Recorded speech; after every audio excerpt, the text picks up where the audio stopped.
Hi everyone and welcome back to Perima's Kitchen. I am Selena and today we're making a flavorful pot of succulent, tender, juicy lamb shanks. The reduction of the caramelized veggies are so jammy and packed with flavor. You are really going to enjoy it. It's the ultimate comfort food. Lamb shanks are generally an inexpensive cut of meat, but I'm going to take this to the next level. First, season your shanks with salt and pepper and season generously. Make sure all sides are coated.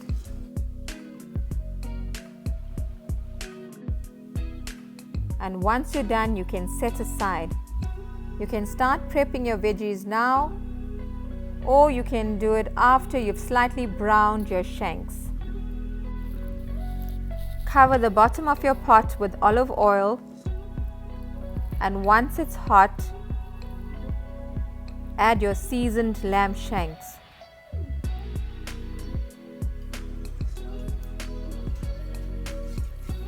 You need to spend some time on browning, approximately 5 to 10 minutes.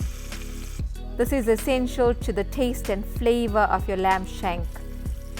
So ensure it's seared on all sides and keep turning occasionally so it browns evenly.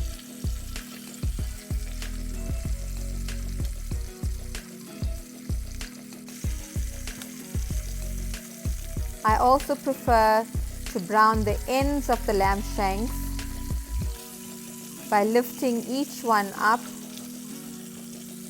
and giving it some time to fry in the oil, like so. I know it seems like a laborious task, but it's going to make such a huge difference. And once you've popped everything into the oven, you can relax with a nice glass of wine or a cocktail or mocktail of choice while it's slow cooking in the oven. I'm now ready to remove my shanks one at a time, and I ensure I give them all a quick toss before I set it aside.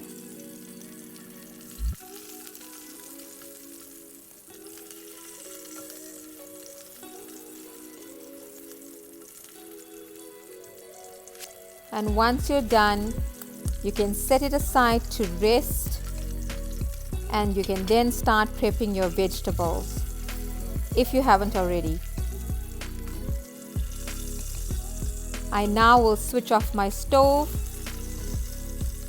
and I'm going to use the same oil for my vegetables.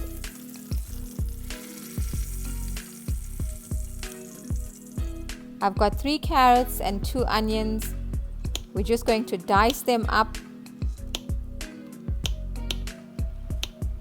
And what you will notice is even after 2 hours of cooking in the oven, your carrots will more or less keep its shape.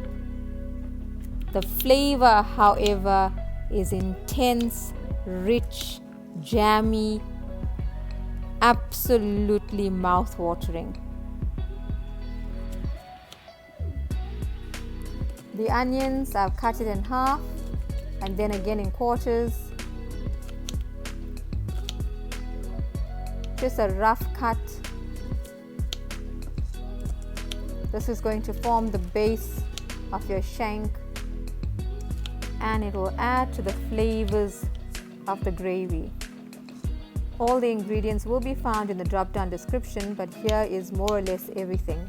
I'm dicing 5 cloves of garlic. I've got my onions, I've got my carrots, fresh thyme, rosemary, 2 tomatoes which I will liquidize, some bay leaves, 2.5 tablespoons of tomato sauce, a tablespoon of flour, and 300 milliliters of red wine. I've switched my pot back on. If you need a little bit more oil, please add some. I'm now adding a heaped tablespoon of butter. And once it starts to melt, I'm going to add my onions.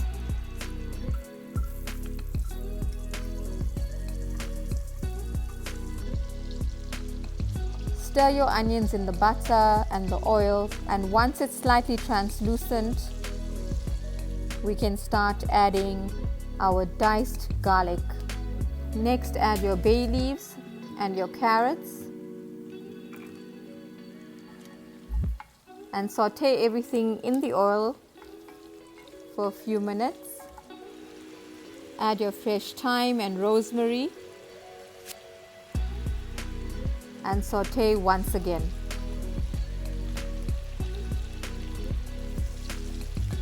Now add a heaped tablespoon of flour, that's all-purpose flour.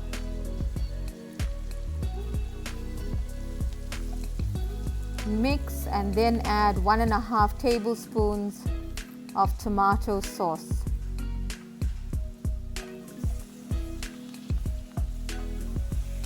Now add 250 milliliters of boiling water. That's a cupful of boiling water. You can use stock if you want. I choose to use boiling water, it's my preference. Followed by 300 milliliters of red wine. And you can use any inexpensive wine or any wine that you're currently drinking.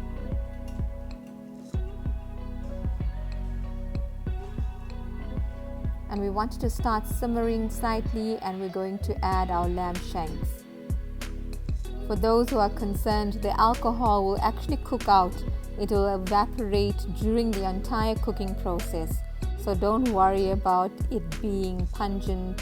It actually adds a different dimension and a magical flavor to your lamb shank dish. I'm now ready to add my lamb shanks that were resting on the side.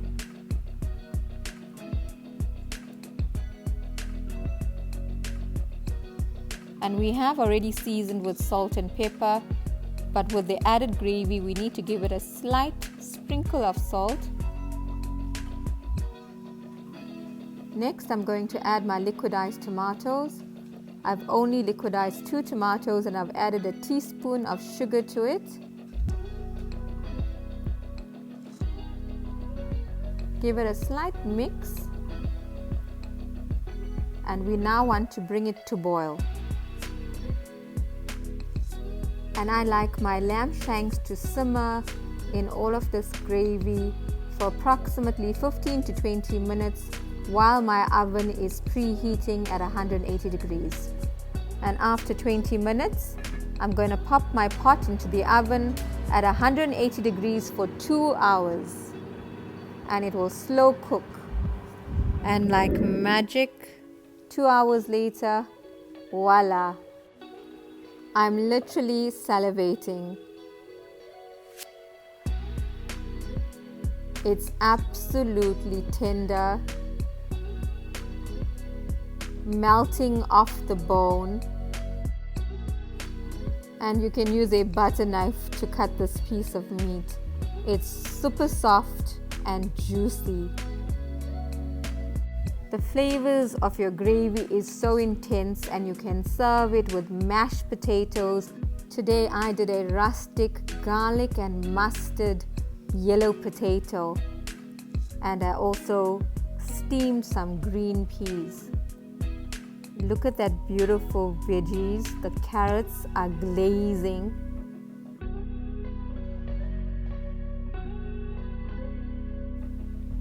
All the ingredients will be found in the drop-down description below. Please subscribe. Kindly hit the notification bell so you are notified when a new video is uploaded. Please like and share, and your comments are always very welcome. See you again soon in Perima's Kitchen. I am Selena.